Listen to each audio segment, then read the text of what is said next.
Assalamualaikum warahmatullahi wabarakatuh. Kami dari kelompok 2 kelas 11 MIPA 3 akan mempresentasikan materi sejarah, yaitu perlawanan bangsa Indonesia terhadap penjajah. Nah, di video kali ini kita terkhusus kepada pahlawan kita, tokoh kita, Tuanku Imam Bonjol. Nah, kita langsung saja masuk ke dalam video pembahasannya. Nah, jadi topik-topik dalam video kali ini adalah yang pertama, latar belakang perang, yang kedua periode perang, yang ketiga dampak perang, dan yang terakhir adalah tokoh-tokoh yang terlibat dalam perang. Latar belakang. Sedikit tentang latar belakang perang. Ketika orang-orang Minangkabau mulai memeluk agama Islam sekitar abad ke-16, tumbuh dua adat yang berdampingan. Adat lama Minang serta adat Syara atau adat baru yang dikental dengan ajaran agama Islam. Masyarakat Minangkabau dipimpin oleh raja yang berkedudukan di Pagaruyung. Meski begitu, pemimpin di Pagaruyung tidak termasuk dari 12 suku Minangkabau, sehingga apabila terjadi perubahan perilaku, masyarakat Minang, para pemimpin ini tidak dapat banyak memahami dan berbuat apapun. Pada perkembangannya, perubahan kebiasaan masyarakat Minangkabau mengarah pada kebiasaan yang berlawanan dengan ajaran Islam, seperti judi, sabung ayam, dan mabuk-mabukan. Para ulama atau padri merasa harus berbuat sesuatu untuk menghilangkan kebiasaan buruk masyarakat ini. Perang Padri disebabkan antara lain adanya ulama-ulama yang ingin memberantas kebiasaan buruk. Upaya ini harus direalisasikan meskipun dengan jalan kekerasan. Pada tahun 1803, 3 orang haji pulang dari Mekah. Haji Miskin, Haji Sumantik, dan Haji Piobang yang telah menyaksikan gerakan Wahabisme di Arab. Berupaya untuk membersihkan kebiasaan-kebiasaan yang bertentangan dengan Islam di Minangkabau. Haji Miskin membakar tempat sabung ayam di Pandai Sikat. Hal ini menyebabkan kemarahan masyarakat. Ia melarikan diri ke kota Lawas dan dilindungi Tuanku Mensiangan. Haji Miskin kemudian mendatangi Tuanku Nan Receh dan membentuk Harimau Salapan atau 8 ulama untuk melawan kaum adat. Periode Perang Pertama 1815 sampai 1825. Pembentukan Harimau Salapan mendapatkan respon dari kaum adat yang semakin keras menolak untuk menerima ide Islam dan mempertahankan apa yang menjadi kebiasaan mereka. Sementara tidak sedikit pula pembesar-pembesar yang menerima ide-ide padri, sehingga eskalasi gerakan menjadi semakin besar dan tidak terkendali. Puncaknya kaum padri dipimpin Tuanku Pasaman menyerbu Pagaruyung pada tahun 1815 dan menyebabkan Sultan Arifin Muningsyah harus menyingkir dari wilayah tersebut. Pada tahun 1821, kaum adat meminta bantuan kepada Inggris, namun pada saat itu Stanford Raffles telah mengincar pembukaan pelabuhan di Tomasik yang dikuasai Belanda, sehingga arah bantuan ini diubah kepada Belanda. Tanggal 10 Februari 1821, Residen Dupuy dan Tuanku Saruwaso meminta bantuan kepada Belanda dengan ganti konsesi beberapa wilayah di Minangkabau. Letnan Kolonel Raff datang pada Maret 1822 dan sukses menduduki Batu Sangkar dan Luhak Agam. Namun serangan terus-menerus dari Tuanku Nan Receh membuat Belanda harus kembali ke Batu Sangkar. Benteng Van der Capellen didirikan sebagai posisi baru Belanda di Pagaruyung. Namun kematian mendadak Raff pada April 1824 membuat gerakan Belanda terhambat. Sementara itu, pada September 1824, Mayor Leamlin menguasai beberapa wilayah di Luhak Agam. Leamlin yang kemudian gugur pada bulan Desember sehingga pergerakan Belanda kembali terhenti. Meletusnya Perang Jawa pada tahun 1825 membuat Belanda harus memikirkan ulang berlarut-larut Perang Padri. Kolonel Stuart berhasil membuat kontak dengan kaum Padri yang dipimpin oleh Tuanku Kramat. Perjanjian dilakukan di ujung karang dan ditandatangani di Padang pada 15 November 1825, menyatakan bahwa Belanda mengakui kedudukan para tuanku di beberapa wilayah dan meminta untuk menghormati kepentingan satu sama lain di wilayah tersebut. Perjanjian ini memberikan kelegaan terhadap Belanda untuk dapat membawa sebagian besar pasukannya ke Jawa. Di sisi lain, kaum Padri memanfaatkan ini untuk mengonsolidasikan kekuatan dan memperbesar pengaruh ke berbagai wilayah menjelang tahun 1830. Ketegangan kembali memuncak. Pada periode ketiga, Belanda kini dapat memusatkan seluruh kekuatannya untuk menaklukkan Minangkabau. Belanda berhasil menduduki pantai Sikek dan Lintau yang merupakan posisi kuat Padri. Belanda kemudian mendirikan Fort de Kock di Bukit Tinggi.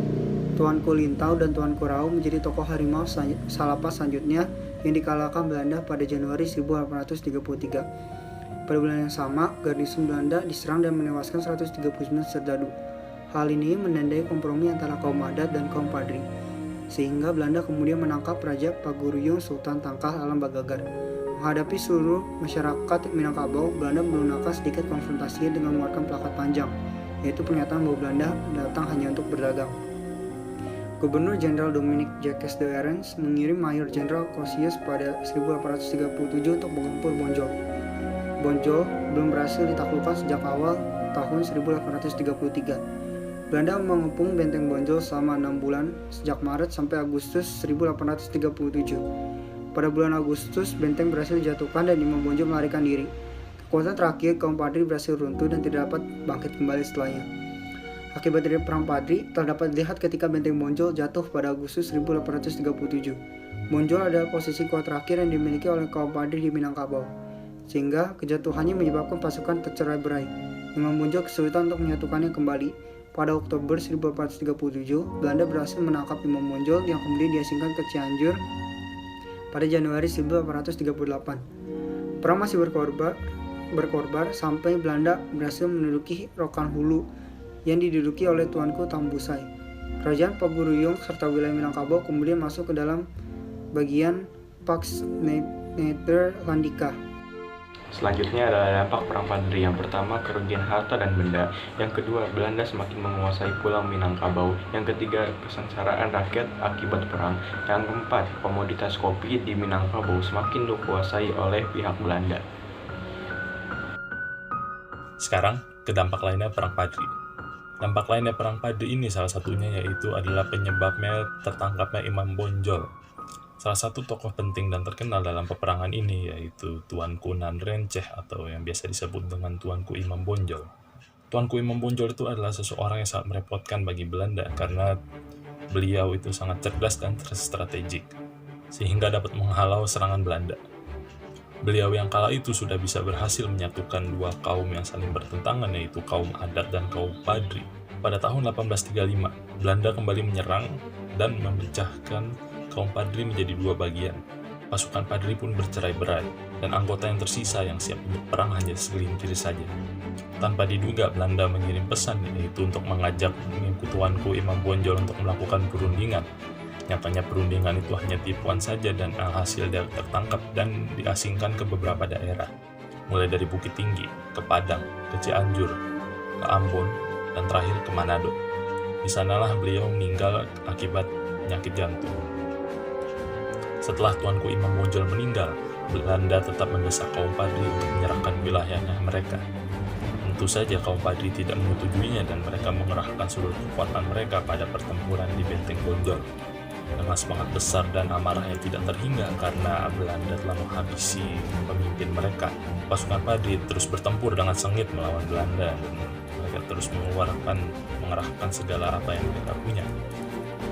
Tapi meski begitu, Belanda tetap berhasil mengambil alih Benteng Bonjol dan menjadikannya salah satu aset. Dampak lainnya, 1. Belanda memperluas wilayah kekuasaannya. Walaupun perbedaan pendapat antara kaum Padri dan kaum adat yang masih belum mau menjalankan ajaran Islam dengan baik, walaupun sudah memeluk Islam, melahirkan tanpa konflik agama, yaitu pecahnya peperangan ini pada 1803. Hal ini dimanfaatkan dengan baik oleh Belanda. Dikala itu, Indonesia belum mendapat predikat militer terkuat di Asia Tenggara. Karena perlawanan rakyat pun masih bersifat kedaerahan, kaum Padri yang kala itu adalah kondisi lemah hanya bisa menerima kenyataan bahwa siasat Belanda untuk menangkap pemimpin mereka ternyata berhasil. Hasilnya, Belanda kembali menjalankan kebijakannya yang menguntungkan pihak mereka sendiri. Rakyat yang kala itu kebingungan hanya bisa pasrah mematuhi perintah Belanda yang kejam. Banyak dari mereka yang kembali terjun ke kerja rodi untuk Belanda. Walaupun kaum Padri berusaha kembali untuk mempertahankan wilayah dan harga diri mereka. Dengan pertarungan ini, dulu mana dipimpin oleh Tuanku Tambusai, ternyata mereka masih kalah dengan kekuatan Belanda yang amatlah kuat. Jatuhnya Benteng Dalu-Dalu tadi membuat pasukan Padri mundur ke Semenanjung Malaya, dan akhirnya wilayah tersebut masuk ke dalam pengawasan pemerintah Hindia Belanda. 2. Dibangunnya Monumen Perang Padri. Meskipun telah berhasil menaklukkan kaum Padri, Namun pemerintah Belanda tentunya tidak bisa melupakan pertempuran sengit yang pernah dialaminya. Oleh karena itu, untuk menghargai serta mengapresiasi perjuangan kaum Padri yang semangatnya membara, dan juga untuk mengingat kembali memori tentang perjuangan di Perang Padri ini agar tidak terlupakan, pemerintah Hindia Belanda membangun sebuah monumen yang dinamakan Monumen Perang Padri.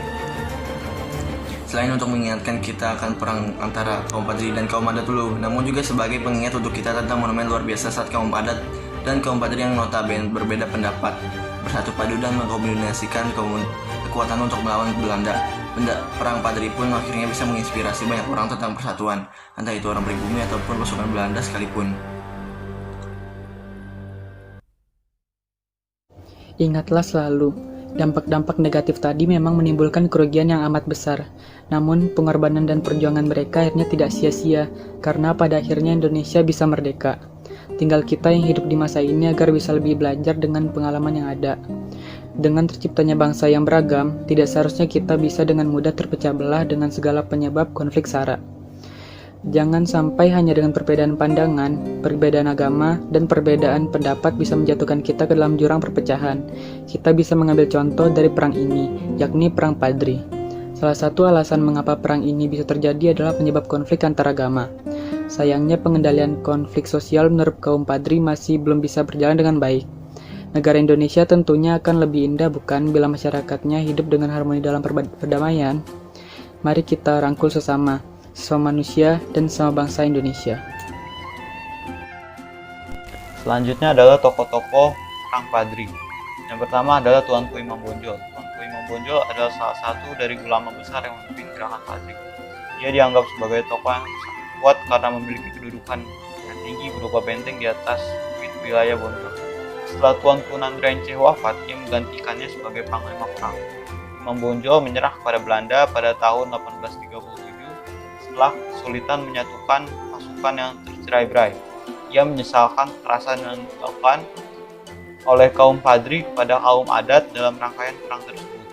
Imam Bonjol wafat pada tahun 1867 di Lota, Minahasa, tempat pengasingan terakhirnya. Yang kedua adalah Tuanku Pasaman. Tuanku Pasaman adalah salah satu dari harimau selapan yang memimpin gerakan Padri. Ia bertanggung jawab atas serbuan Padri ke istana Pagaruyung yang menyebabkan Sultan harus menyingkir dari Minangkabau. Serangan ini menjadi rangkaian awal dari konflik Padri adat sebelum terlibatnya Belanda. Yang ketiga itu ada Tuanku Nandrenceh. Tuanku Nandrenceh adalah salah satu ulama yang kuat pendiriannya terhadap penggunaan jalan kekerasan dalam gerakan Padri. Ia bertugas menjadi pemimpin gerakan sekaligus panglima perang. Setelah wafat digantikan oleh Tuanku Imam Bonjol sebagai panglima perang Padri. Tuanku Nandrenceh berjasa dalam menyebarkan ide-ide gerakan Padri kepada pembesar Minangkabau. Yang keempat ada Mayor Jenderal Chocius. Mayor Jenderal Chocius adalah perwira tinggi Belanda yang ahli dalam penerapan taktik benteng Stelsel. Ia dikirim ke Minangkabau pada tahun 1837 untuk menyerbu Bonjol dan mengakhiri peperangan. Chocius memerintahkan penyerangan besar-besaran terhadap benteng Bonjol selama 6 bulan, dari Maret hingga Agustus 1837. Pada awal Agustus baru Belanda dapat menguasai keadaan. Benteng Bonjol jatuh pada 16 Agustus 1837 dan Imam Bonjol melarikan diri. Yang kelima ada Letnan Kolonel Raaf. Letnan Kolonel Raaf adalah salah satu perwira yang didatangkan ke Minangkabau setelah perjanjian antara kaum adat dan Belanda disepakati. Ia datang pada Desember 1821 dan pada Maret 1822 ia berhasil memukul mundur Padri dari Pagaruyung dan mendirikan benteng Van der Kapellen di Batu Sangkar. Ia terus memimpin pasukan menekan gerakan Padri yang tadinya tidak terbendung, meskipun akhirnya wafat pada April 1824. Dan yang terakhir ada Letnan Kolonel Elout. Letnan Kolonel Elout memasuki peperangan pada tahun 1831 dengan membawa sentot Prawirodirjo. yang membelot dalam rangkaian Perang Jawa. Ia menjadi salah satu perwira yang bertugas menangkap pemimpin kaum adat ketika mereka berkompromi dengan Padri untuk bersama-sama menggempur Belanda. Ia menangkap Sultan Tanah Alam Bagagar yang diduga bertanggung jawab atas serangan kepada garnisun Belanda yang menewaskan 139 serdadu. Oke, cukup sekian penjelasan materi sejarah dari kami. Kurang lebihnya mohon dimaafkan. Wassalamualaikum warahmatullahi wabarakatuh.